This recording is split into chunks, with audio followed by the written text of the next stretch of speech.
अस्सलामुअलैकुम। मेरा नाम है मतीन अहमद और हम पढ़ रहे थे नूरानी कायदा। आज हम पढ़ेंगे नूरानी कायदा का लेसन नंबर 3, तख्ती नंबर 3, हरूफ मुक़त्तआत के बयान में है। हरूफ मुक़त्तआत उन हरूफ को कहा जाता है जिनका अल्लाह और उसके रसूल सल्लल्लाहु अलैहि वसल्लम को ही इल्म है, उसके अलावा किसी को इसका इल्म नहीं। तो अब पढ़ना शुरू करते हैं। बिस्मिल्लाहिर्रहमानिर्रहीम। अलिफ लाम मीम। अलिफ लाम मीम। अलिफ लाम मीम साद।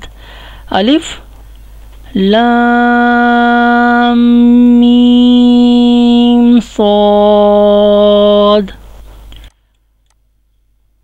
अलिफ लाम रा। अलिफ लाम रा। अलिफ लाम मीम रा। अलिफ लाम मीम रा। काफ हा या ऐन साद।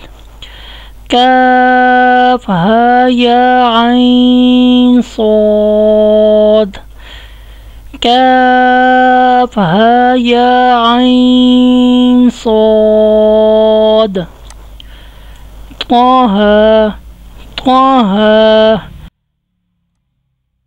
तासीम मीम। तासीम मीम। तासीन तासीन। यासीन यासीन। साद हामीम हामीम। हामीम ऐन सीन क़ाफ। हामीम ऐन सीन क़ाफ। क़ाफ क़ाफ। नून नून। ये जो मद्दा होता है ना, मद्दा, इसको 3 अलिफ के जितना लंबा किया जाता है, और ये जो खड़ी ज़बर होती है, खड़ी ज़बर, इसको 1 अलिफ के जितना लंबा किया जाता है। जैसा कि हमने यहाँ पढ़ा था अलिफ लाम रा, इसको 3 अलिफ के बराबर पढ़ना है, इसको 1 अलिफ के बराबर पढ़ना है। जैसा कि यहाँ इस लफ्ज़ को मेरे साथ दोबारा पढ़ें। काफ हा या ऐन साद। अब काफ को ज़्यादा लंबा पढ़ना है और हा और या को कम लंबा पढ़ना है।